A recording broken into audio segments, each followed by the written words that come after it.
حضرت مسلم احمدیہ کمیونٹی. رحمۃ اللہ. حمید صاحب کہاں ہیں؟ آپ تو کہہ رہے تھے کہ آدمی آئے نہیں ہوئے تو بھرے پڑے ماشاء اللہ. بڑی خوشی کی بات. یہ ایسی غلطی ہے، اس پہ مبارکباد دینی چاہیے.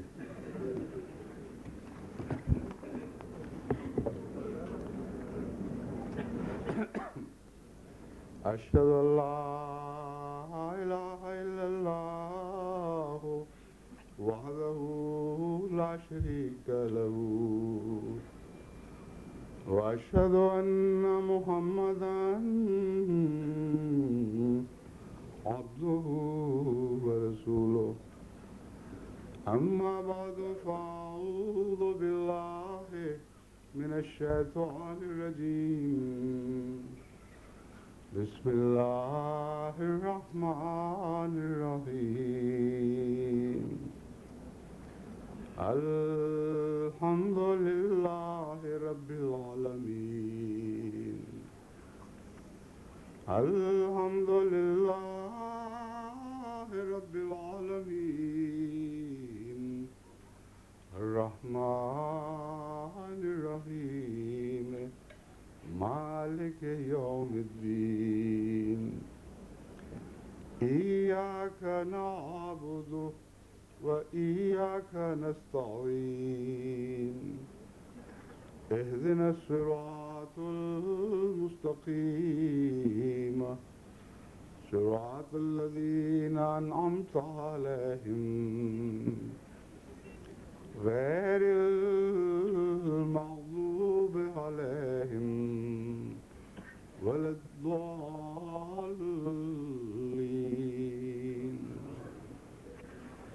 رب اشرح لی صدری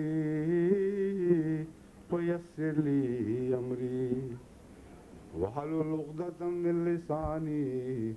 یفقہوا قولی. اللہ تعالیٰ کے فضل کے ساتھ آج عید کا دن ہے، اور یہ ایسا عید کا دن ہے جو اکثر ممالک میں جمعے کے لحاظ سے مشترک ہے. عموماً بہت فرق پڑ جایا کرتا ہے، لیکن سعودی عرب کو چھوڑ کر باقی بہت سے ممالک میں، مثلا امریکہ میں بھی، پاکستان میں بھی، یہاں بھی اور دیگر ممالک میں جہاں تک ہم نے پتہ کیا ہے، جمعے کے دن یہ عید کا دن اکٹھا ہوا ہے. جمعے کے ساتھ یہ عید کا دن اکٹھا ہوا ہے. عموماً یہ توہمات پائے جاتے ہیں کہ جمعہ اور عید اکٹھی ہوں تو بہت بھاری عید ہوتی ہے، لیکن ہم نے تو دیکھا ہے اللہ کے فضلوں کے لحاظ سے بہت بھاری ہوتی ہے. بے حد فضل ہوتے ہیں، دو عیدیں اکٹھی ہو جاتی ہیں. یہ تمام پرست لوگوں کے قصے ہیں یوں ہی کہ دن بھاری ہو جاتا ہے، اس لیے کوشش یہی کرتے ہیں کہ کسی طرح آگے پیچھے کر کے وقت کو ٹال دیں. یہاں بھی یہ کوشش اس حد تک کی گئی کہ اپنی طرف سے ناممکن بنا دیا کہ جمعے کے دن عید ہوگی، کیونکہ وہ تبھی ہو سکتی تھی اگر 31 روزے ہوں. لیکن جب رمضان جاری ہوا اور پھر مزید تحقیق ہوئی، جماعت احمدیہ نے بھی اخباروں میں لکھا کہ یہ واقعات ہیں، قطعی طور پر عید جمعے ہی کے دن بنے گی، اس کے سوا بن نہیں سکتی. تو ان کو موقف تبدیل کرنا پڑا، اکثروں کو موقف تبدیل کرنا پڑا. یہاں تک کہ ہمیں فون آنے لگے کہ اب ہم کیا کریں، 31 روزے ہو جائیں گے ہمارے اگر عید جمعے کے دن کی جائے. ہم نے ان کو یہی جواب دیا کہ اللہ کی رضا پہ راضی رہیں، جو خدا نے فرمایا ہے وہ کریں. جو مولوی سے آپ کو نقصان پہنچا ہے اس کا تو خدا تعالیٰ ذمہ دار نہیں ہے. دراصل لیڈر وہ ہوتا ہے جو آگے چلے اور پیچھے قوم کو چلائے، ہنکانے والا نہیں ہوتا. مگر یہ لوگ ہانکتے ہیں، اصل میں نہ مشورہ کرتے ہیں، نہ جھک کر کسی سے برابری کی بات کرتے ہیں. وہ اپنے علم کے ڈنڈے سے، جو علم کھوکھلا ہے اور خدا کے تقوی سے خالی، اس سے یہ ہانکنے کی کوشش کرتے ہیں. اور ایسی قوموں کی بڑی بدنصیبی ہوتی ہے کہ ان کے رہنما ان کے ہانکنے والے بن جائیں. بہرحال جماعت احمدیہ کو اللہ کا بڑا احسان ہے کہ جماعت کو خلافت کے مرکز کے اوپر اکٹھا کر دیا ہے، اور اس محور کے گرد جماعت گھوم رہی ہے، اور اتنا بڑا احسان ہے کہ اس کا انسان حقیقت میں پورا تصور کر ہی نہیں سکتا۔ بعض لوگوں نے فون پر یہ بھی کہا کہ تم لوگ بڑے خوش نصیب ہو کہ ایک ہاتھ پر اٹھتے ایک ہاتھ پر بیٹھتے ہو، ہمارا تو حال ہی کوئی نہیں، ہمیں تو کچھ پتہ نہیں چلتا کس مولوی کے پیچھے چلیں کس کو چھوڑیں، اور ہر کام میں جو برکت پڑ رہی ہے وہ اسی وجہ سے ہے۔ ابھی کچھ عرصہ پہلے میں نے انگلستان کی مسجد کی تحریک کی تھی، اور 10 سال کے بعد وہ تحریک ہوئی ہے مسجد کے اہم انگلستان میں بنانے والے مرکز کے لحاظ سے۔ 10 سال پہلے 5 لاکھ کی تحریک تھی، اور لگتا تھا بہت بڑی رقم ہے، اور واقعی بہت زور لگانا پڑا تھا اس وقت۔ تمام دنیا میں تحریک کی گئی، اللہ کے فضل سے زیادہ مل گئے، لیکن شروع میں بہت لگ رہا تھا۔ اب 10 سال کے بعد یورپین مرکز کی نہیں بلکہ صرف انگلستان کی مسجد کی تحریک 50 لاکھ پاؤنڈ کی گئی، اور خدا کے فضل سے اس تیزی کے ساتھ وعدے آ رہے ہیں اور وصولیاں ہو رہی ہیں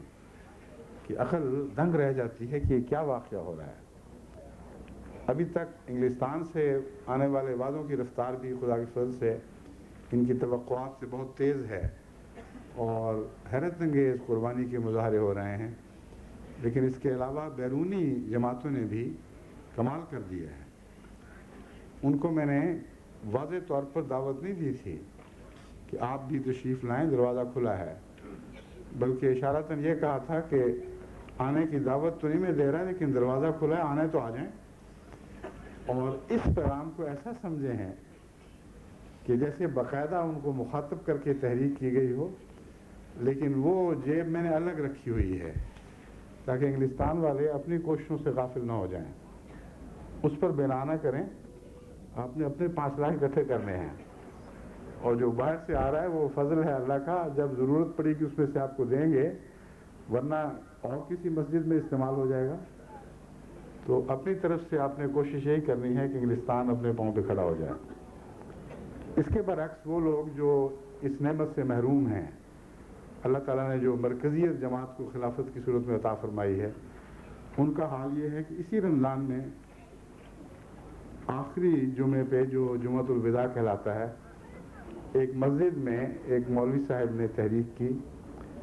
اور بہت لوگوں کو رگیدا کہ تم لوگ عجیب ہو، اتنا بوجھ ہم پر پڑا ہوا ہے، قسطیں دینی ہیں، اور تم ٹس سے مس نہیں ہوتے، میری کسی تحریک کا جواب نہیں دیتے، اس لیے ابھی اس جمعے پہ 1.5 لاکھ پاؤنڈ مجھے چاہیے۔ چنانچہ وہ بیچارے زور لگا کر جب پورا ختم کر بیٹھے معاملہ تو کوئی پیسہ نہیں آیا، کسی نے کوئی رسپانس نہیں دی۔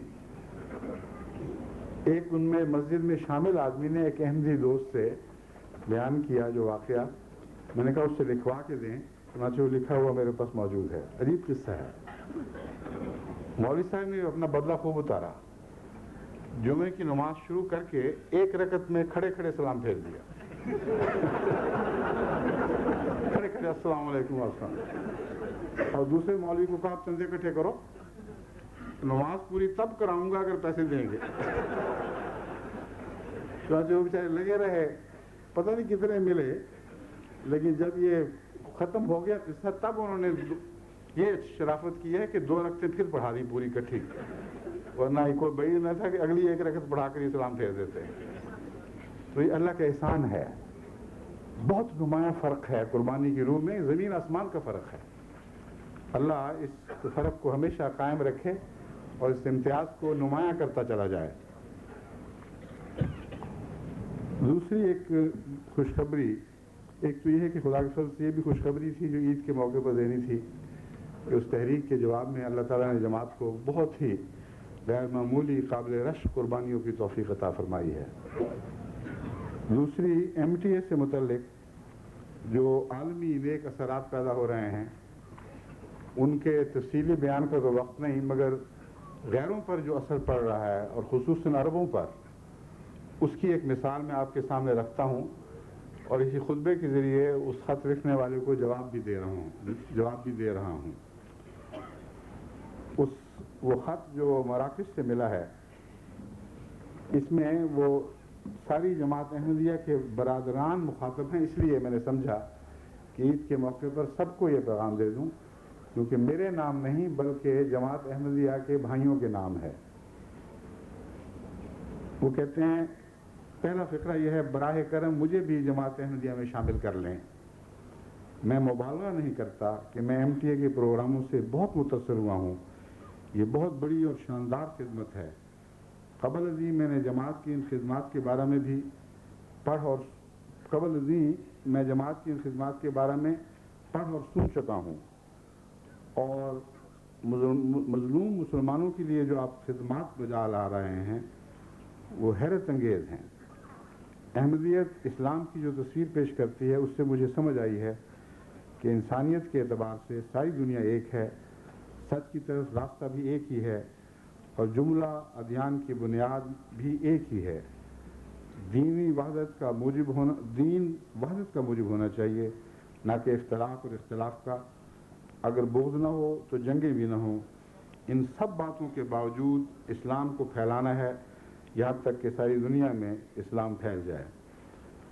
باوجود شاید ترجمے میں ہے، مطلب ہے ان سب باتوں کے ذریعے ان کی اجتماعی کوشش کے نتیجے میں میرے احمدی مسلمان بھائیوں، اسلام اور خلافت راشدہ کی رسی کو تھامنے والوں، میں یہ بات رسمی گفتگو کے طور پر نہیں کہہ رہا، بلکہ یہ حقیقت ہے اور خدا میرے قول پر گواہ ہے۔ اگر آپ جماعت میں میری شمولیت کی درخواست قبول کر لیں تو میرے لیے یہ نہایت درجہ سعادت اور خوشی کا موجب ہوگا۔ میں الحمدللہ پڑھا لکھا مسلمان نوجوان ہوں۔ روحانی میدان میں میں نے مختلف اداروں میں تعلیم حاصل کی، بعض عالمی درسگاہوں میں بھی جو خط و کتابت کے ذریعے درسگاہیں جاری تھیں ان میں بھی شامل ہو کر تعلیم حاصل کرتا رہا، اور فرانس میں بھی ایک عالمی تعلیمی ادارہ ہے، اس کا بھی میں ممبر رہا۔ یہ قوائف میں پیش کر رہا ہوں، اور آخر پر لکھتے ہیں،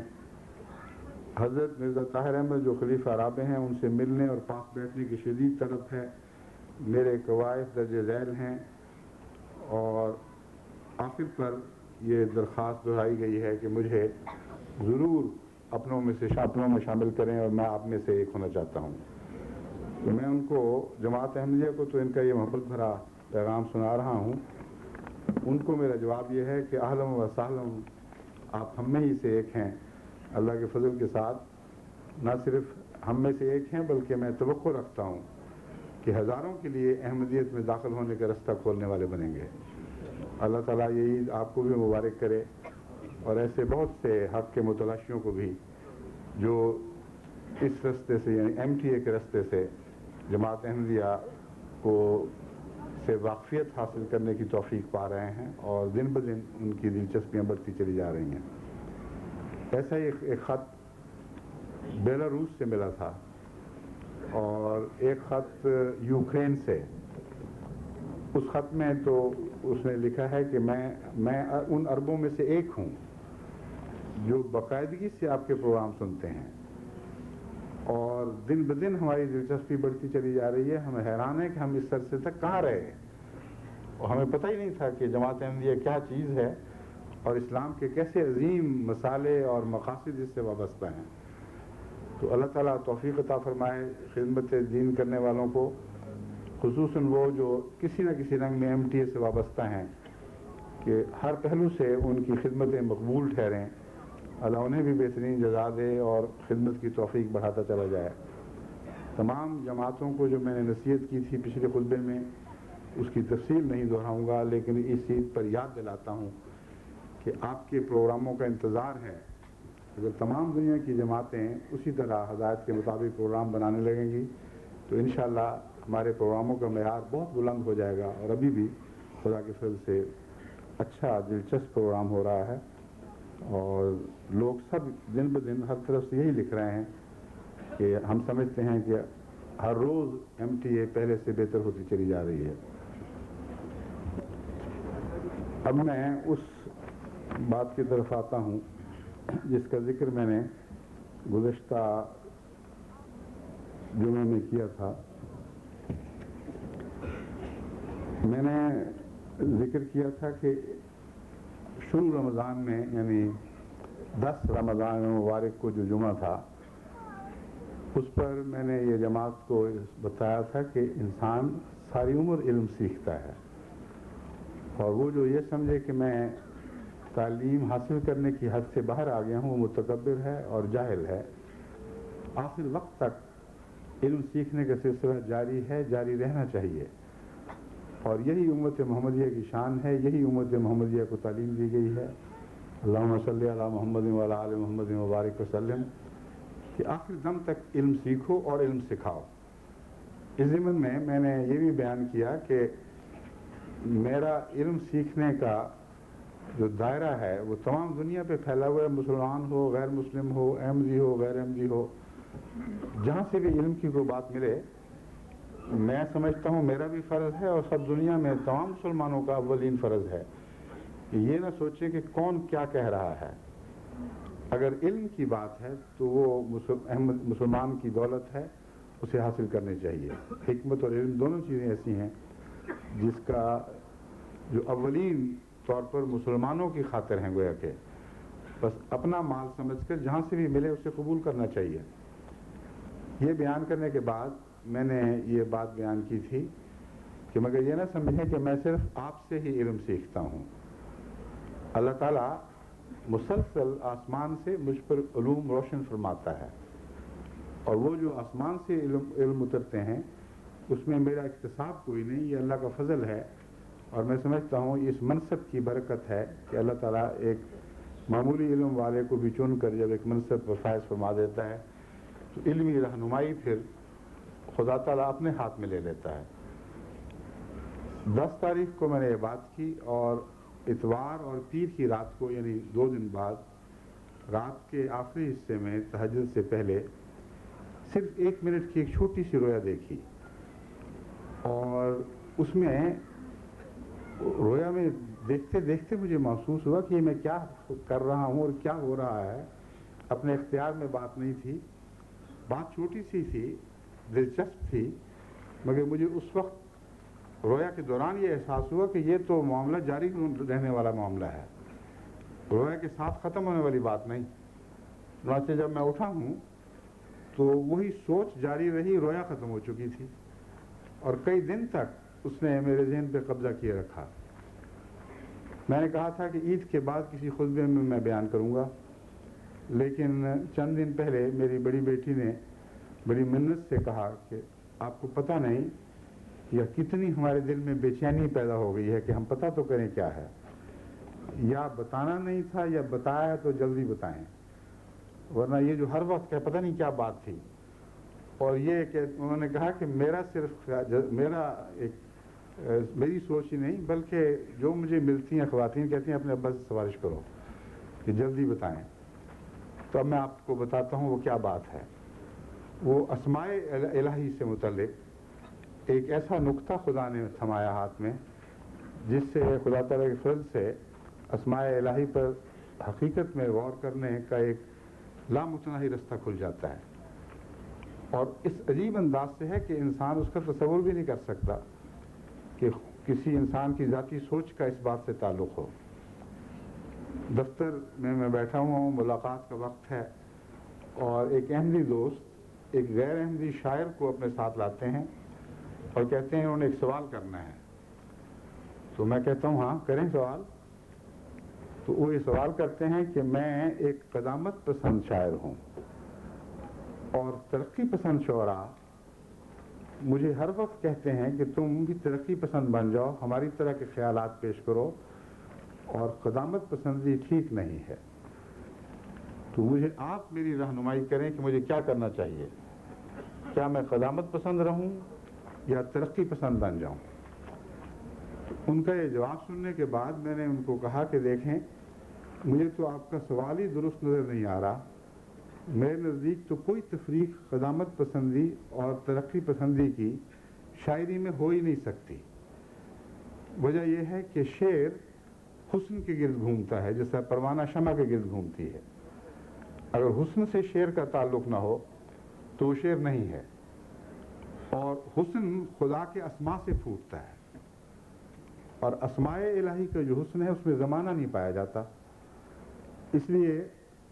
قدامت پسندی اور ترقی پسندی کی کوئی تفریق زمانے کے لحاظ سے بیچ میں داخل کی ہی نہیں جا سکتی۔ یہ جب میں بیان کرتا ہوں تو ان کی آنکھیں جیسے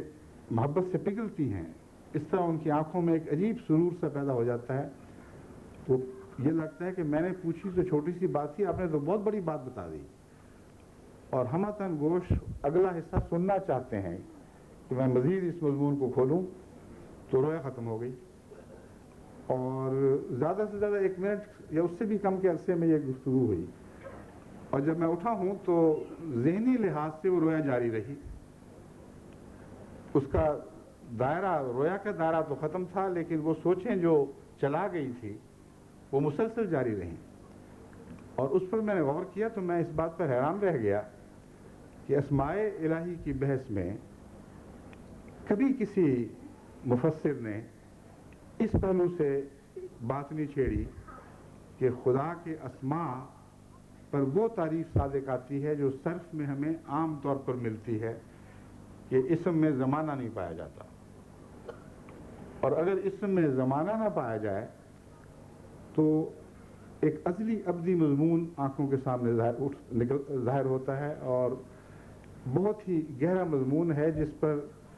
مسلسل زندگی کا غور جو ہے وہ بھی اس پر حاوی نہیں ہو سکتا۔ لیکن یہ سوچتے سوچتے مجھ پر یہ بات روشن ہوئی کہ صرفی تعریف تو بہت ہی ناقص ہے، اور یہ تعریف کہلانے کی مستحق ہی نہیں ہے، کیونکہ تعریف وہ ہوتی ہے جو اپنی جس کی تعریف کی جائے، جس مضمون کی، یعنی اس کی حد بندی کی جائے، اس کی ہر جنس کے ہر حصے پر حاوی ہو، اور یہ تعریف خدا کے سوا کسی اور اسم پر آتی ہی نہیں ہے۔ تو صرفی جن اسماء کی باتیں کرتے ہیں ان پر تو یہ تعریف صادق آ ہی نہیں سکتی، اور جس پر آتی ہے اس کے متعلق کبھی کسی مفسر نے نہیں لکھا کہ یہ تعریف اسی ذات پر صادق آتی ہے۔ اس ضمن میں جب میں نے اور غور کیا تو بہت سی باتیں ایسی سامنے آئیں جن میں سے چند میں آج آپ کے سامنے کھولتا ہوں۔ ایک تو یہ حقیقت سامنے آئی کہ ازل اور ابد کس کو کہتے ہیں، اور اسم کا میں زمانہ نہ پائے جانے کا کیا مفہوم ہے۔ واقعہ یہ ہے کہ اسماء الہی پر اگر آپ غور کریں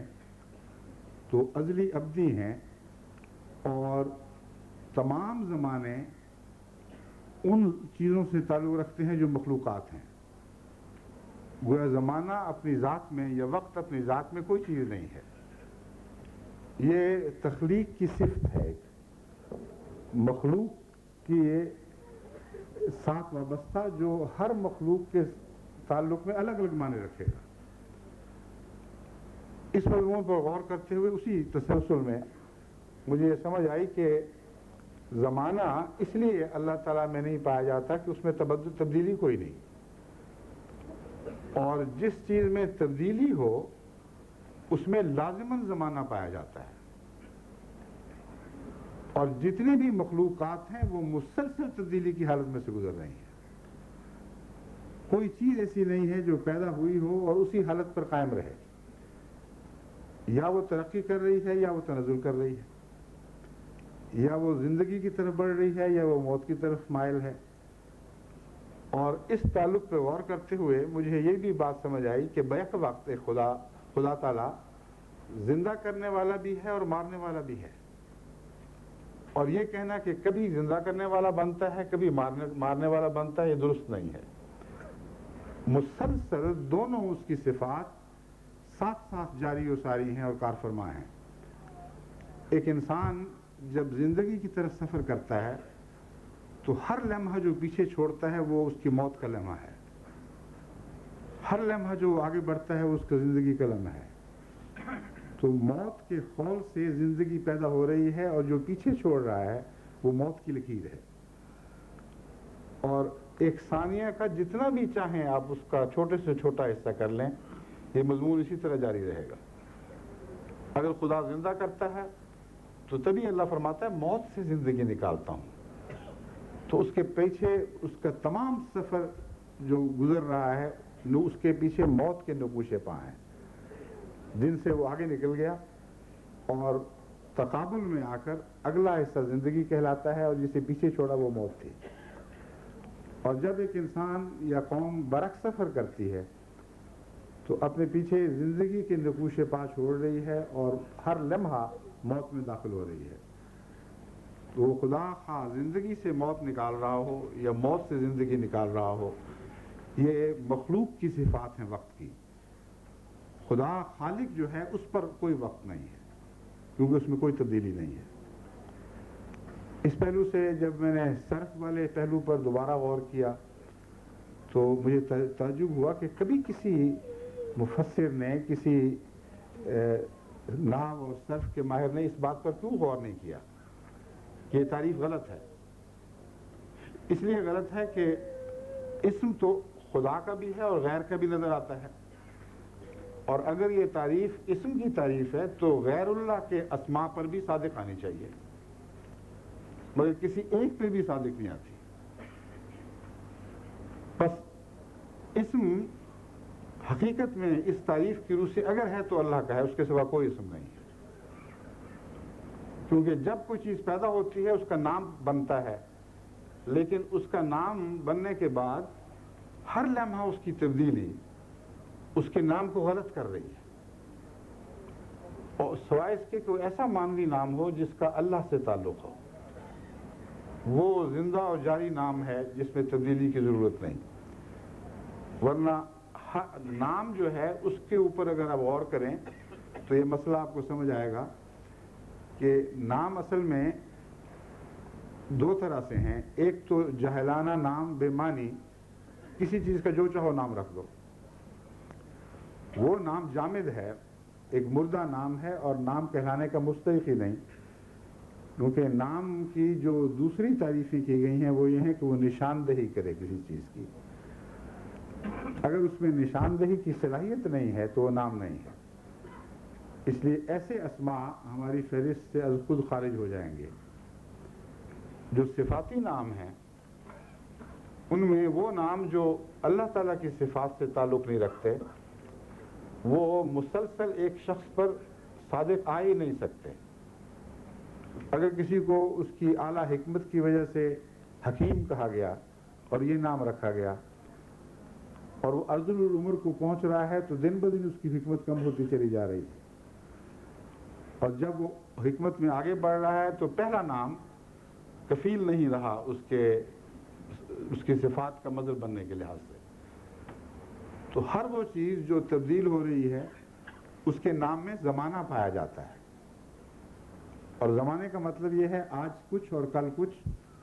اور وقت اس کی تبدیلی کی حالت سے پہچانا جاتا ہے اور اس کی تبدیلی کی رفتار سے پہچانا جاتا ہے۔ اب تصور میں لائیں ایک ایسی چیز کو جس میں کوئی تبدیلی نہیں ہو رہی، بین ہی اسی طرح ہے۔ اگر ایسی چیز ہے تو وہ ازلی ابدی ہے اور اس میں زمانہ نہیں پایا جاتا۔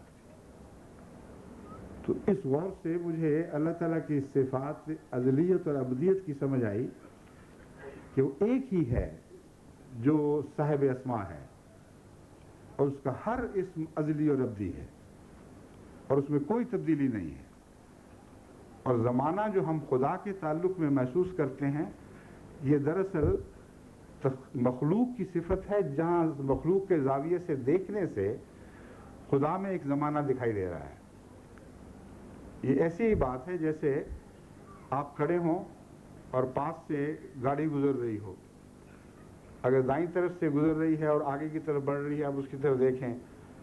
تو بسا اوقات یوں لگتا ہے آپ پیچھے کی طرف ہٹ رہے ہیں،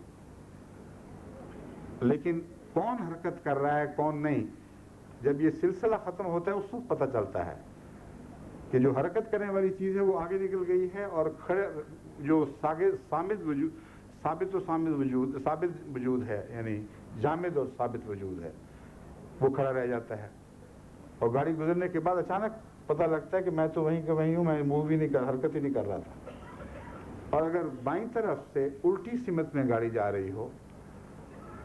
تو وہ اس طرف دیکھے گا تو یوں لگے گا کہ میں ادھر جا رہا ہوں۔ تو بیک وقت دائیں طرف دیکھنے سے وہ پیچھے کی طرف جا رہا ہے، بائیں طرف دیکھنے سے وہ آگے کی طرف جا رہا ہے۔ اور اگر سامنے دیکھے اور کوئی گاڑی دائیں سے بائیں جا رہی ہو تو وہ اپنے دائیں طرف جا رہا ہوگا، اگر وہ پیچھے دیکھے اور وہ بائیں سے دائیں طرف گاڑی جا رہی ہو تو وہ یوں لگے گا کہ جیسے بائیں طرف جا رہا ہوں۔ تو زمانے نسبتی چیزیں ہیں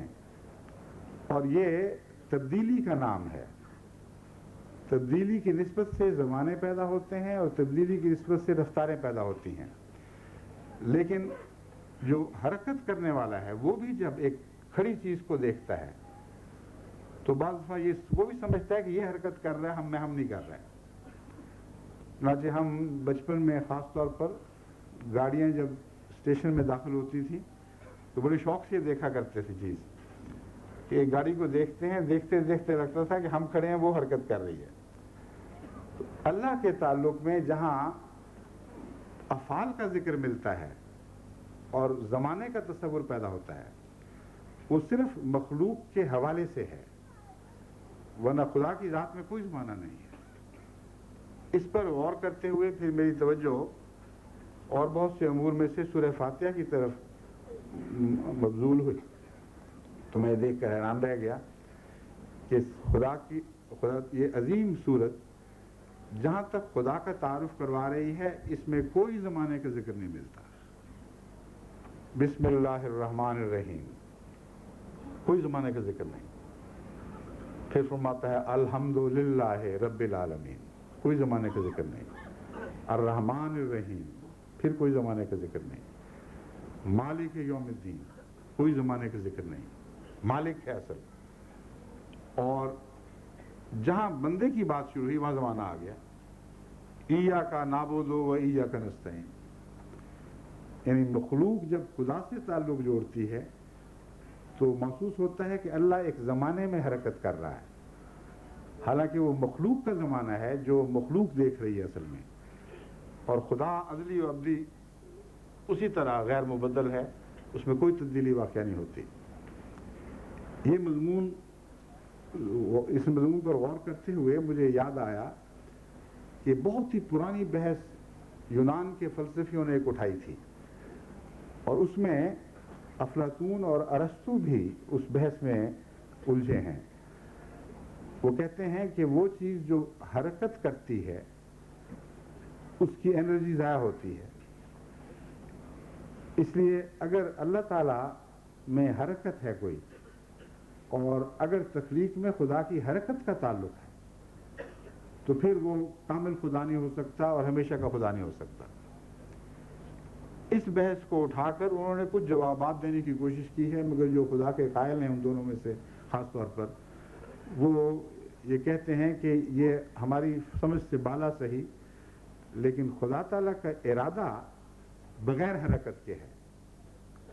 اور وہ حرکت پیدا کر دیتا ہے، اور یہی مضمون ہے حقیقت میں جو صفات باری تعالیٰ یا اسماء کے ساتھ تعلق رکھنے والا مضمون ہے۔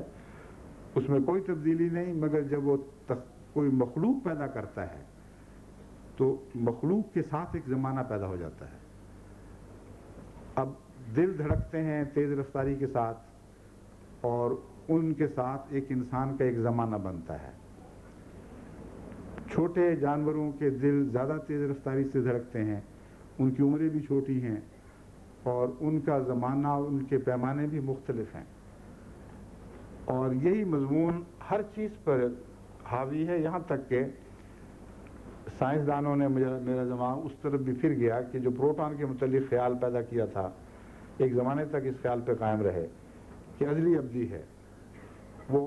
آغاز میں تو اس کو ازلی نہیں کہتے تھے مگر ابدی ضرور مانتے تھے، کہتے تھے کہ یہ مٹ نہیں سکتا، مگر صفات الہیہ، اسماء الہی پر اس نظریے سے غور کیا جائے جو میں پیش کر رہا ہوں تو ناممکن ہے کہ کوئی مخلوق بغیر تبدیلی کے ہو۔ ہر مخلوق میں لازماً تبدیلی ہے، اس لیے یا وہ ترقی کر رہی ہے اور آگے بڑھ رہی ہے، یا وہ تنزل اختیار کر رہی ہے اور اس میں ڈکے شروع ہو گئی ہے۔ تو پروٹونز کے متعلق یہ خیال کہ وہ ترقی کر رہے ہیں، یہ تو سارے سائنسدان اس کو رد کرتے ہیں کہ سوال ہی نہیں، ترقی نہیں کر رہا ہے، اس میں کچھ اضافہ نہیں ہو رہا۔ اس لیے دوسری بات لازماً صادق آتی ہے کہ وہ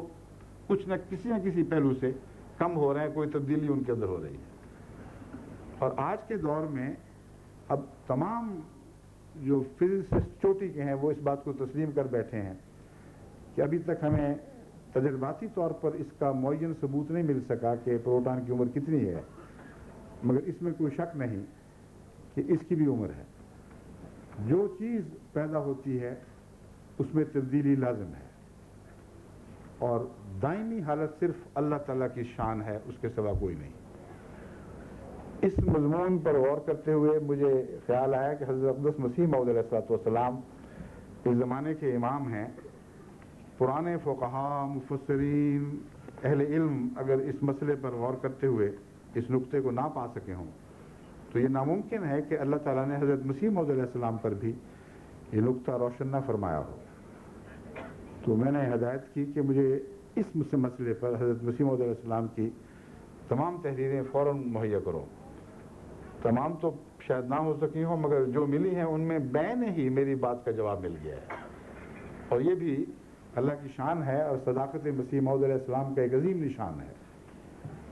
آپ کی یہ میں تحریر آپ کے سامنے پڑھ کے سناتا ہوں۔ خدا نے آدم کو کیا نام سکھائے، یہ بحث تھی۔ اس بحث میں حضرت اقدس مسیح موعود علیہ السلام نے ایک موقف اختیار فرمایا جو اللہ تعالیٰ سے تائید یافتہ تھا، اللہ تعالیٰ سے کہ نور سے منور موقف ہے۔ اسماء کے متعلق جو غیر اللہ کے اسماء ہیں ان کے متعلق بہت سی بحثیں پائی جاتی ہیں کہ آدم کے حوالے سے وہ کون سے اسماء تھے جو سکھائے گئے۔ بعض کہتے ہیں وہ اسماء الہی تھے، اور اگر وہ اسماء الہی تھے تو پھر ایک اور مضمون شروع ہو جائے گا۔ سر دست میں دوسرے حصے سے متعلق بات کرتا ہوں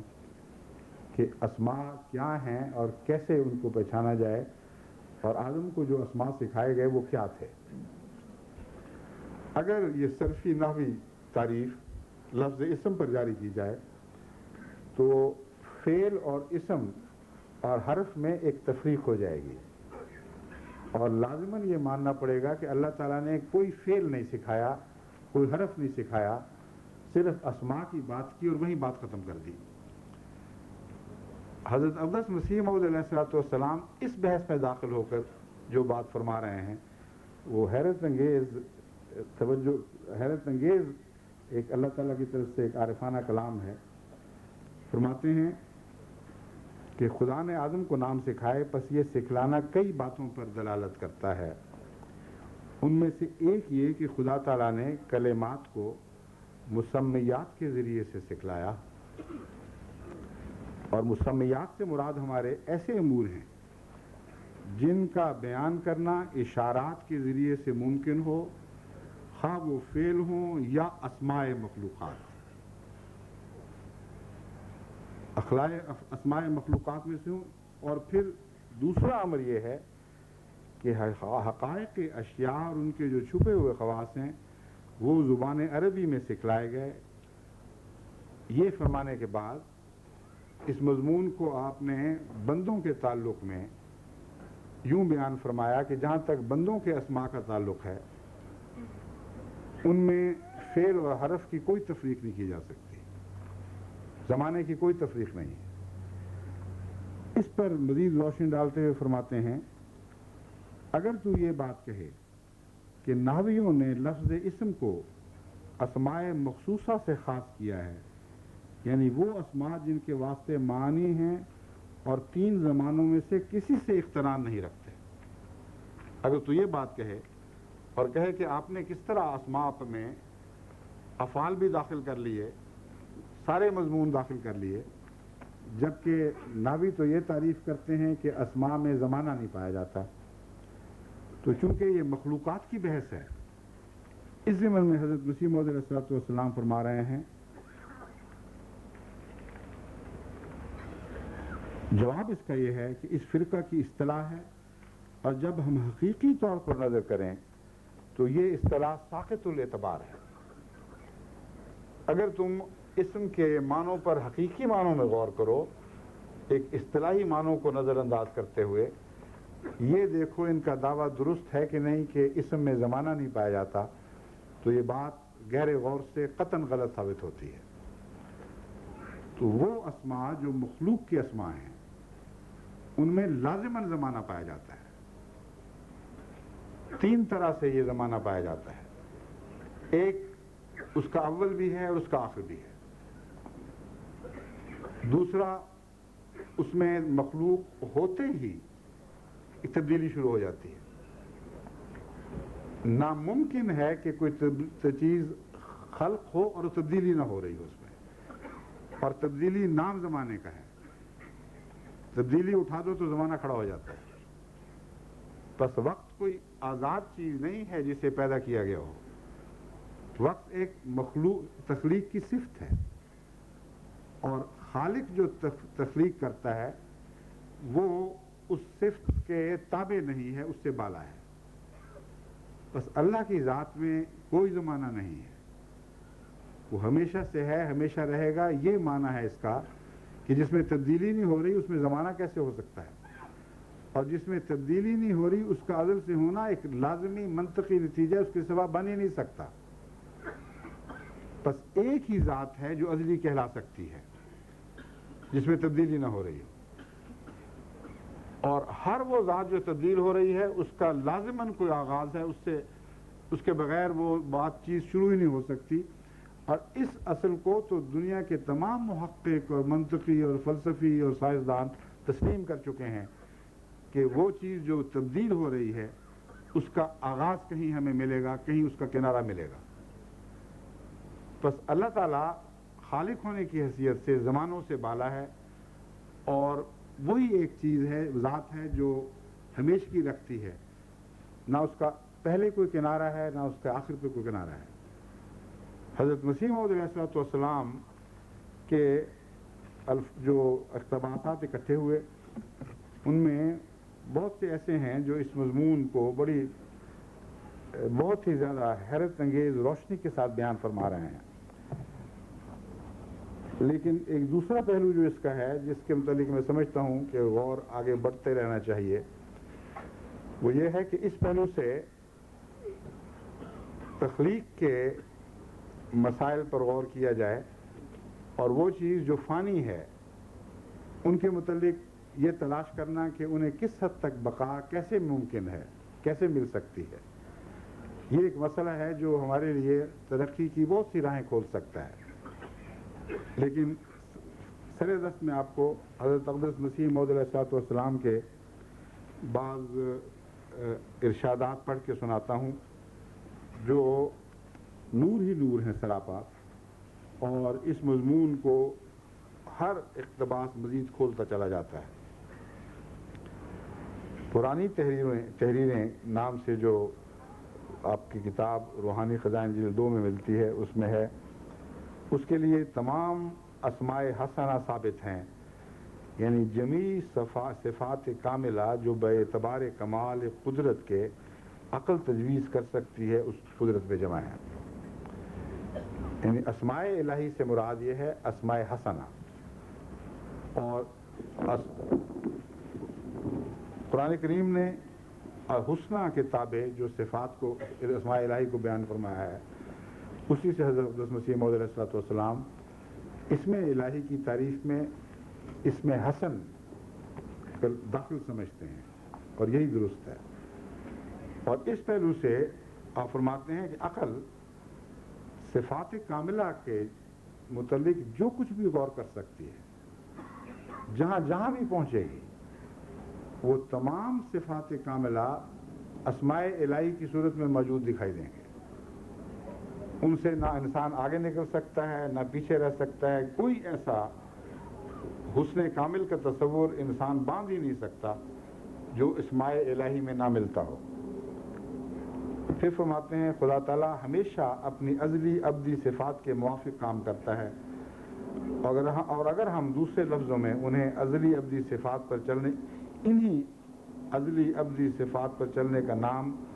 قانون الہی رکھیں تو بے جا نہ ہوگا. مگر ہمارا کلام اور بحث اس میں ہے کہ وہ آثار صفات ازلی ابدی، یا یوں کہو کہ وہ قانون قدیم الہی محدود یا معدود کیوں مانا جائے. ہاں بے شک یہ تو ہم مانتے ہیں اور مان لینا چاہیے کہ جو کچھ صفتیں جناب الہی کی ذات میں موجود ہیں انہیں صفات غیر محدود، انہی صفات غیر محدود کے آثار اپنے اپنے وقتوں میں ظہور میں آتے ہیں، نہ کوئی امر ان کا غیر، اور وہ صفات ہر یک مخلوق ارضی و سماوی پر مؤثر ہو رہی ہیں۔ یہ جو مضمون ہے یہ بہت گہرا مضمون ہے، اور میں سمجھتا ہوں کہ کل عالم میں اس وقت جو عید کا خطبہ سن رہے ہیں، ہو سکتا ہے اس پہ اگر ان کو بیان کرنے کی، سمجھانے کی کوشش کروں تو بہت زیادہ وقت اس بات کو سمجھانے پر لگ جائے، لیکن یہ میں آپ کو سمجھانا چاہتا ہوں کہ صفات کا جلوہ جس کا ذکر ہے وہ بھی زمانے سے آزاد ہے، اور زمانے سے اس کا کوئی تعلق نہیں۔ یہ مضمون بظاہر ایک الجھن والا مضمون ہے، مشکل پیدا کرتا ہے، مگر حضرت مسیح موعود علیہ السلام کی تحریریں آپ جو پڑھیں گے آپ پر یہ بات کھلتی چلی جائے گی۔ قرآن کریم میں اللہ تعالیٰ فرماتا ہے کل یوم ہو فی شان فبأی آلاء ربکما تکذبان، ہر دن ہر وقت وہ ایک شان میں ہے۔ فبأی آلاء ربکما تکذبان، تو اللہ کی کن کن نعمتوں کی، اے دونوں جو چھوٹوں اور بڑوں، اے بڑے لوگوں اور چھوٹے لوگوں، اے جن و انس، کن کن نعمتوں کا تم انکار کرو گے؟ شان چاہتی ہے ایک دیکھنے والے کو، ایک یہ شان کا پہلو ہے۔ بس دیکھنے والے کے لحاظ سے اگر تمام صفات الہیہ جامد دکھائی دیں اور کھڑی نظر آئیں تو ایک نہایت ہی طبیعت کو اکتا دینے والا منظر اٹھتا ہے۔ ایک جامد ساکت چیز ہے، اس میں کوئی تبدیلی نہیں، کوئی کچھ رونما نہیں ہو رہا، لیکن تخلیق کے لحاظ سے جو شان ابھرتی ہے، شان میں حرکت نہیں ہے، شان کا ذاتی طور پر وقت سے کوئی تعلق نہیں، مگر جب وہ جلوہ دکھاتی ہے تو دیکھنے والے چونکہ مخلوق ہیں اس لیے وہ جلوہ ایک وقت سے تعلق رکھتا ہے، اور جو نئی تخلیقات ہو رہی ہیں وہ بھی اسی جلوے کا مظہر ہیں جو دائمی جلوہ ہے، اور بیک وقت تمام صفات مسلسل کار فرما ہیں۔ یہ غلط تصور ہے کہ کوئی معطل ہو جاتی ہے، اگر معطل ہوتی ہے تو وقت کے ساتھ پابند ہو گئی، لیکن وہ کن معنوں میں بیک وقت جلوہ فرما ہیں اور اس کے باوجود وقت سے آزاد ہیں، یہ ہے وہ دلچسپ پہلو جو قابل غور ہے۔ کل یوم ہوا فی شان فبأی آلاء ربکما تکذبان، ہر یوم ایک نئی شان کے ساتھ تم اسے دیکھو گے۔ دراصل ایک پہلو اس کا یہ ہے کہ انسان کی اپنی شانیں اور حالتیں بدلتی رہتی ہیں۔ چنانچہ حضرت صلی اللہ علیہ وآلہ وسلم کے متعلق اللہ تعالیٰ فرماتا ہے کہ جب تو قرآن کی تلاوت کرتا ہے اور ایک خاص شان کے ساتھ، کبھی اس شان سے کبھی اس شان سے، تو پھر یہ مضامین پیدا ہوتے ہیں۔ تو انسان کا مزاج بدلتا ہے، اور ہر مزاج کے لیے خدا کی ایک شان اس کو دکھائی دے رہی ہوتی ہے۔ مخلوق کا مزاج بدلتا ہے اور اس کی ضرورتیں تبدیل ہوتی ہیں، زمانے تبدیل ہوتے ہیں، تو اس وقت خدا کی شان پیدا نہیں ہوتی، بلکہ اس وقت وہ شان دکھائی دینے لگتی ہے اور کار فرما نظر آتی ہے۔ یہ مضمون ہے جس کو حضرت مسیح موعود علیہ السلام نے بھی مختلف اپنے تحریرات میں کھولا ہے، خواہ کسی کو غور کا موقع ملے یا نہ ملے، مگر حیرت انگیز تحریریں ہیں جو صفات باری تعالیٰ سے متعلق حضرت مسیح موعود علیہ السلام کی تحریروں میں ملتی ہیں۔ اس پہلو پر غور کرتے ہوئے اب لفظ آدم کی طرف بھی میری توجہ گئی۔ یہ میں مختصر اشارے کر رہا ہوں کہ یہ ساری باتیں جو بیان کر رہا ہوں ان پر سیر حاصل گفتگو نہیں کر رہا، بلکہ آپ کے دماغوں میں بھی کھڑکیاں کھولنے کی کوشش کر رہا ہوں کہ ان کھڑکیوں سے آپ بھی دیکھیں تو حیرت انگیز جلوے آپ کو دکھائی دیں گے۔ یہ جب میں نے غور کیا کہ پھر آدم کون ہے جس کو اسماء سکھائے گئے، تو ایک پہلو تو پہلے آدم کے ساتھ تعلق رکھتا ہے۔ حضرت اقدس مسیح موعود علیہ السلام نے اس آدم کے ذکر میں دنیاوی علوم کے سرچشمے اس کو عطا کیے گئے، یہ ترجمہ فرمایا ہے۔ اور یہ بھی فرمایا ہے کہ وہ باتیں سکھائی گئیں، مسمیات سے مراد یہ ہے کہ جن کو بغیر کسی اور زبان کے اشاروں کی زبان سے سمجھا کر ان کا مطلب اس پر روشن کیا جا سکتا ہو۔ یہ جب میں نے پڑھا تو میں حیران رہ گیا کہ ہم نے جو MTA پہ زبانیں سکھانے کا پروگرام شروع کیا وہ یہی تو ہے، اور اس کی کیسی تائید حضرت اقدس مسیح موعود علیہ السلام کے کلام سے ہمیں ملتی ہے۔ دوبارہ سنیں تو آپ دیکھیں گے یوں لگتا ہے جیسے اس بات کو سامنے رکھ کر حضرت اقدس وہ بیان فرما رہے ہیں، مسمیات سے مراد ہمارے ایسے امور ہیں جن کا بیان کرنا اشارات کے ذریعے سے ممکن ہو۔ جن امور کا بیان کرنا اشاروں کی مدد سے ممکن نہ ہو ان کو ہم مسمیات نہیں کہتے۔ یہ مضمون بہت گہرا ہے، اس وجہ سے کہ آدم کو تو زبان آتی کوئی نہیں تھی۔ وہ جو پہلا آدم ہے اس کو تو کوئی زبان نہیں آتی تھی۔ اللہ تعالیٰ نے اسے کیسے سمجھایا؟ جب تک آدم کی صلاحیت میں یہ بات موجود نہ ہوتی کہ وہ اشاروں کی زبان سمجھتا اور وہ مضامین اشاروں سے سمجھائے نہ جا سکتے، تو پھر آدم نے اللہ تعالیٰ سے کوئی علم نہیں سیکھ سکتا۔ اور ان مضامین میں آپ نے افعال کو داخل فرمایا،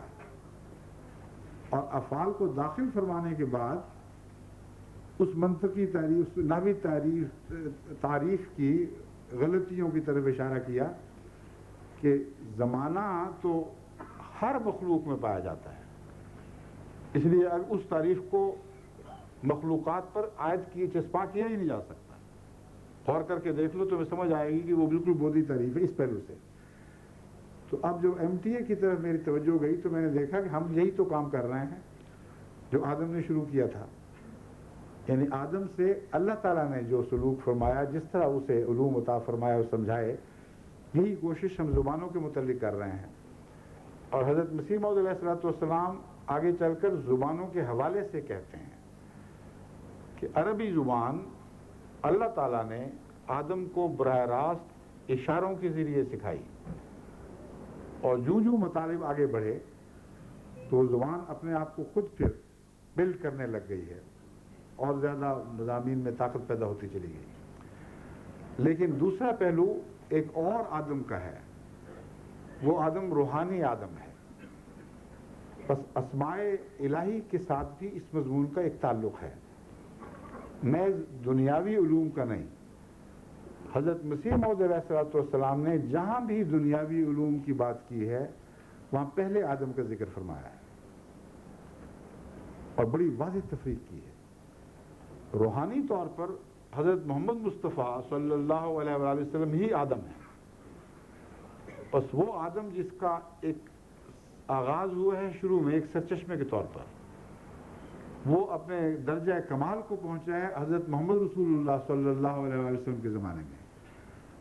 اور محمد مصطفیٰ جو آدم ہیں، آپ پر یہ آیت کریمہ پوری طرح صادق آتی ہے اگر اسماء سے مراد صفات باری تعالی ہیں۔ علم آدم الاسماء کلہا، اللہ نے آدم کو تمام اسماء سکھائے، کوئی باقی نہیں چھوڑا۔ بس یہ دونوں طرح سے آیت سمجھی جا سکتی ہے۔ اول یہ کہ آدم کو جو دنیاوی باتیں سکھائی گئیں اور علم کی ترویج کے جب تک دنیاوی علوم کے ذریعے نہ ہو روحانی علوم میں آدم داخل ہی نہیں ہو سکتا تھا۔ زبان سکھانا، مفاہیم کو سمجھنا، مفاہیم کو ادا کرنا اور چیزوں کی کنہ ان کا فلسفے کو سمجھنا، یہ تمام باتیں حضرت اقدس مسیح موعود علیہ السلام فرماتے ہیں کہ اللہ نے پہلے آدم کو عطا کی تھی، اور اسی سے پھر آگے سلسلہ مضامین شروع ہوا ہے۔ اور جہاں تک حضرت محمد مصطفیٰ صلی اللہ علیہ وآلہ وسلم کا تعلق ہے، اسماء کلہا سے مراد صفات باری تعالیٰ تمام تر ہیں۔ اور جب ہم تمام تر کی بات کرتے ہیں تو وہی زاویہ جو مخلوق کا زاویہ اس کو نظر انداز کر کے بات نہیں کر سکتے، ورنہ خدا تعالیٰ کی لامتناہی ہونے پر ایک زد پڑ جاتی ہے۔ بس یاد رکھیں کہ وقت بھی مخلوق کے زاویے سے پیدا ہوتا ہے اور مخلوق کے ختم ہونے سے ختم ہو جاتا ہے۔ اور خدا تعالیٰ کے ساتھ جو صفات کا مضمون ہے وہ بھی لامتناہی ہے، مگر مخلوق اپنے دائرے سے جب دیکھتی ہے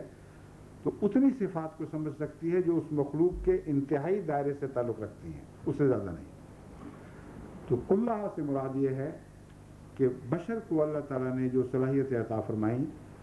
انسان کامل انہی صلاحیتوں کے ساتھ ابھرا ہے، اور انہی صلاحیتوں کے کمال ارتقاء کے نتیجے میں انسان کامل جو اصل آدم روحانی ہے وہ پیدا ہوا ہے۔ یہ ترجمہ کرنا اس لیے درست بلکہ اول ترجمہ ہے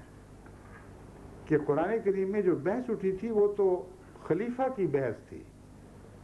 جس کے جواب میں اللہ تعالیٰ فرماتا ہے کہ آدم کو انہوں نے اسماء سکھائے۔ خلیفت اللہ کی بحث تھی، اور فرشتے یہ کہہ رہے تھے، آدم کا تو ذکر بھی کوئی نہیں تھا، فرشتے یہ کہہ رہے تھے کہ جب خلیفت اللہ تو بنائے گا تو تیری نمائندگی سے جو سرکش انسان ہے وہ انکار کرے گا، اور اس کے نتیجے میں خون میں زمین میں فساد ہوگا اور خون بہایا جائے گا۔ اس کے ذکر میں یہ فرمانا کہ علم آدم الاسماء کلھا، اگر اول طور پر وہ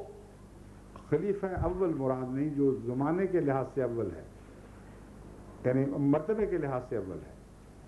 اور فائق ہے اور مقصود کے لحاظ سے آخر ہے، اس وقت تک اس مضمون کا ربط نہیں پیدا ہوتا۔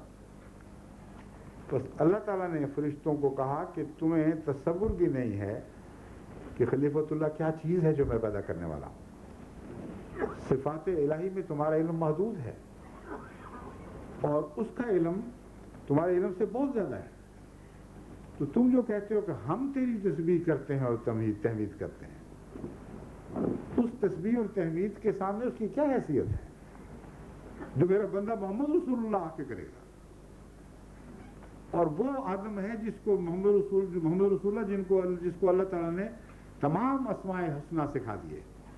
یعنی وہ تمام اسماء حسنہ جن کا بندوں سے تعلق ہے، انسان کے درجہ کمال تک پہنچنے سے تعلق ہے۔ اور جب تمثیلی صورت میں ان باتوں کو دکھایا گیا جو حضرت صلی اللہ علیہ وسلم کی ذات سے تعلق رکھتی تھیں، اور خدا سے تعلیم پانے کے بعد جو واقعات رونما ہونے تھے، وہ واقعات ہیں جن پہ ہم کی طرف اشارہ ہے، اور وہ جو کشفی نظارہ فرشتوں کو دکھایا گیا اس وقت انہوں نے تسلیم کیا کہ ہمیں تو کوئی علم نہیں، جتنا تو دے وہی تو علم ہے ہمارا، بس اس سے زیادہ نہیں۔ تو یہ بات بھی ثابت ہو گئی کہ علم کا سرچشمہ صرف اللہ ہے، اور اللہ ہی ہے جو علم دیتا ہے، ورنہ ذاتی علم کی رعونت رکھنے والا جاہل اور ابلیس ہے۔ اور ابلیس کی بات کا بھی جواب بیچ میں آ گیا کہ تم کس بات پہ تکبر کر رہے ہو؟ حضرت مسیح موعود علیہ السلام فرماتے ہیں فرشتے جس کی حضرت میں کریں اقرار لا علمی، ایسی ذات ہے جس کی حضرت میں فرشتے اقرار لا علمی کرتے ہیں، مگر شیطان علم کا دعویٰ کرتا ہے۔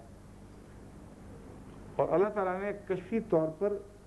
شیطان کو تو رد فرما دیا کہ تو اس لائق ہی نہیں ہے کہ تجھ سے گفتگو اور بحث کی جائے، مگر فرشتوں کو یہ مضمون سکھایا کہ محمد رسول اللہ کو جو اسماء کا علم دیا جائے گا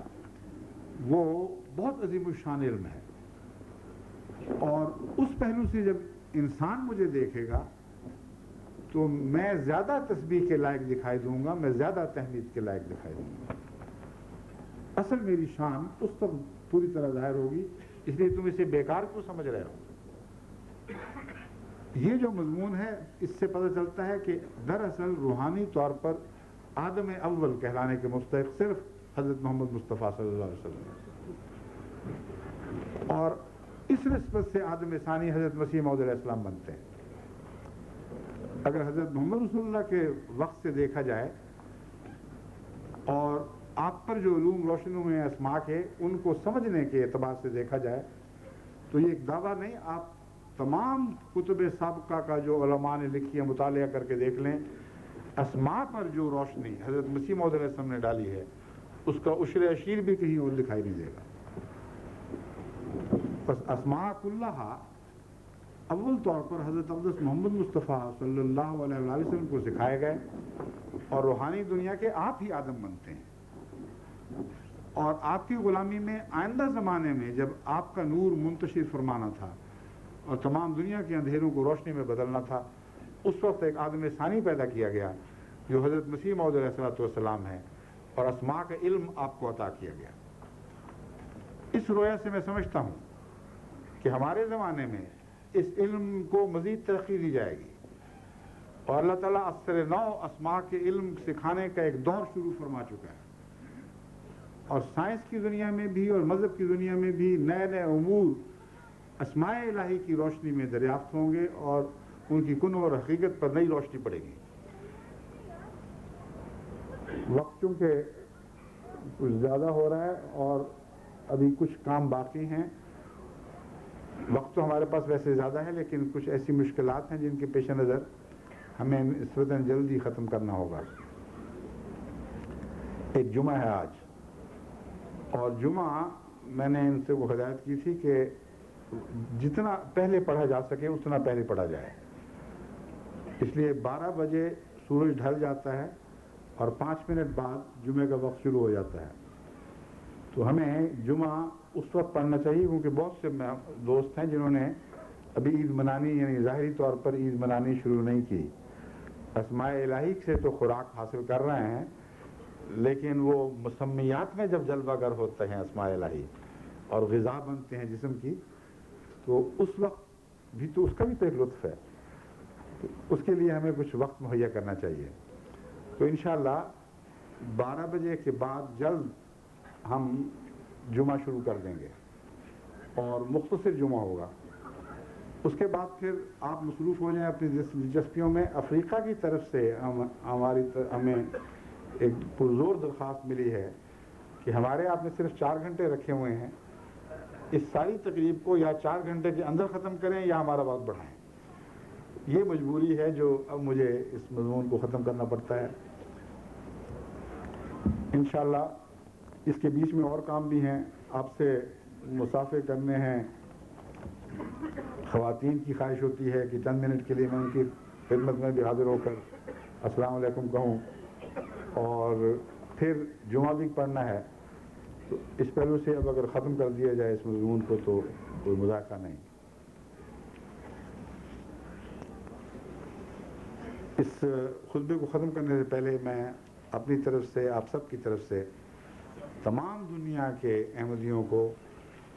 خصوصاً ان کو جو اس وقت براہ راست ہماری مجلس میں شامل ہیں، محبت بھرا سلام پہنچاتا ہوں اور عید مبارک کا تحفہ پیش کرتا ہوں۔ اور اس کے علاوہ وہ جو محروم ہیں ان کی خدمت میں سننے والوں کی وساطت سے یہ السلام علیکم اور عید مبارک کا تحفہ پیش کرتا ہوں۔ اس کثرت سے باہر سے فیکسز اور فون وغیرہ ملے ہیں، جن میں سے ہر ایک پر میں نظر ڈال چکا ہوں، اور میرا دل ان کے پرخلوص جذبات کے نتیجے میں ان سے کم جذبات سے بھرا ہوا نہیں تھا، بلکہ اور بھی اچھلا ہے ان کی محبت اور ان کے تعلق کے خیال سے۔ تو اس لحاظ سے میں ان کو بتاتا ہوں کہ میرے پاس یا میرے سٹاف کے پاس فرداً ہر ایک کو خط لکھ کر جواب دینا ممکن نہیں ہوگا،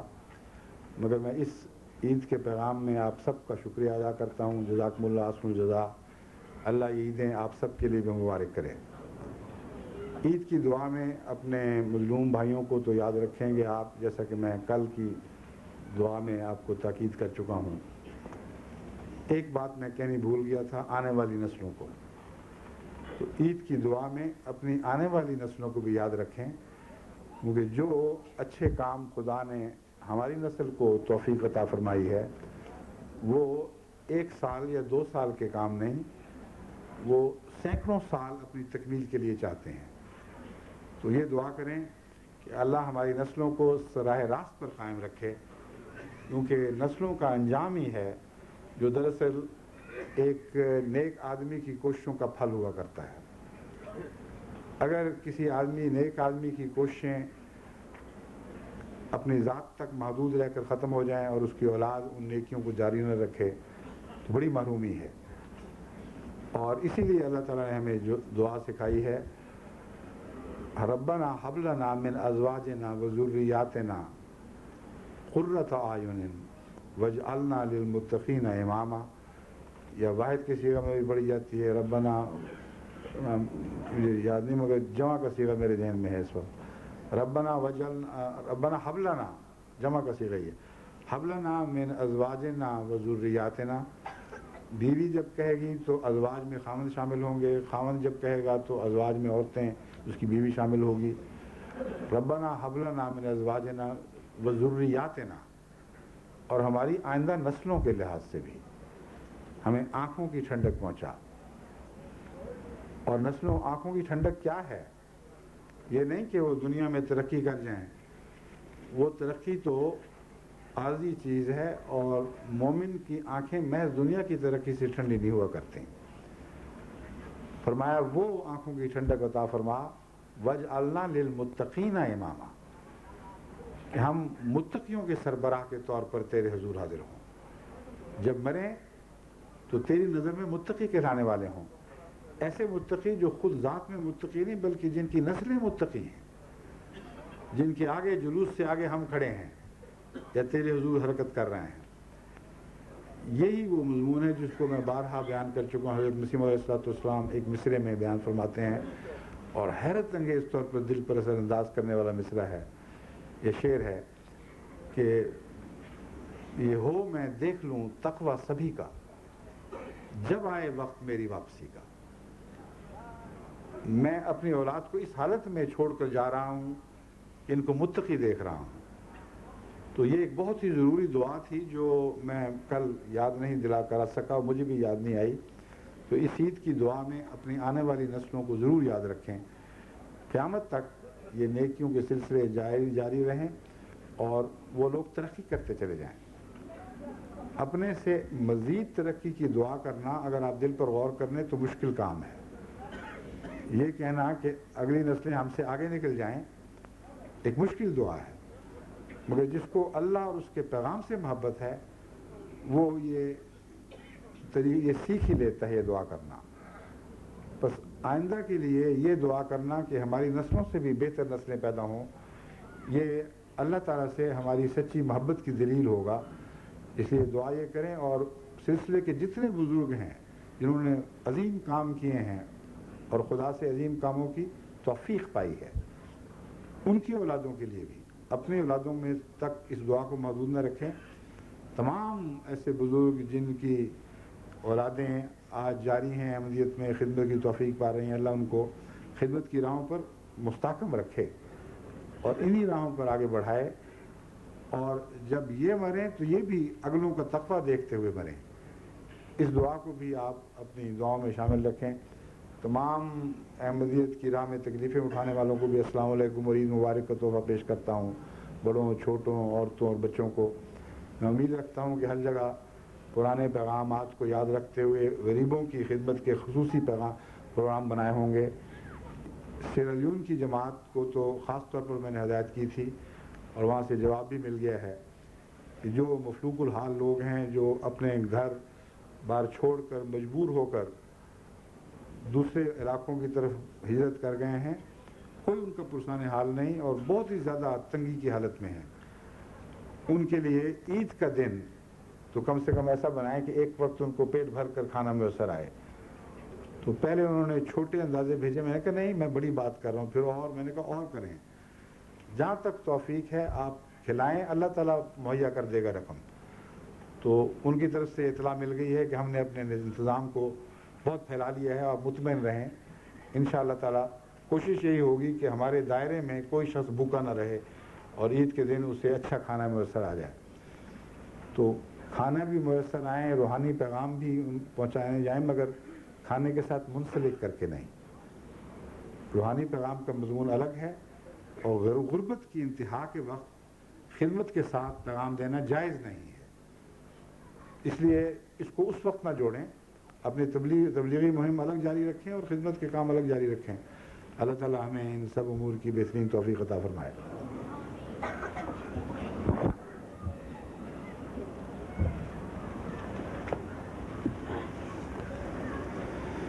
الحمد لله نحمده ونستعينه ونستغفره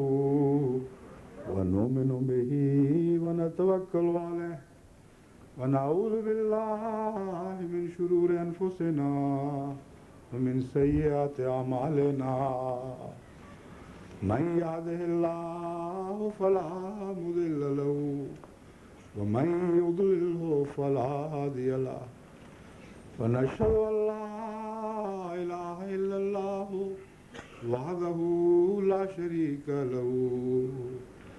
ونشهد أن محمدا عبده ورسوله عباد الله رحمكم الله إن الله يأمر بالعدل والإحسان وإيتاء ذي القربى وينهى عن الفحشاء والمنكر والبغي يعظكم لعلكم تذكرون اذكروا الله يذكركم وادعوه يستجب لكم ولذكر الله أكبر. میں نے حضرت اقدس مسیح موعود علیہ السلام کی کئی تحریرات پیش کرنے کا وعدہ کیا تھا، مگر وقت چونکہ ختم ہو رہا تھا اس لیے اس کو انشاءاللہ آئندہ جمعے پر میں رکھتا ہوں. وہ جو پہلا مضمون کا سلسلہ ہے اسے وقتی طور پر منقطع کر کے یا معطل کر کے، تو یہ جو حضرت اقدس مسیح موعود علیہ السلام کے اسماء الہی سے متعلق ارشادات ہیں یہ میں انشاءاللہ آئندہ جمعے میں پیش کروں گا. آئیے اب دعا کر لیں.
آمین.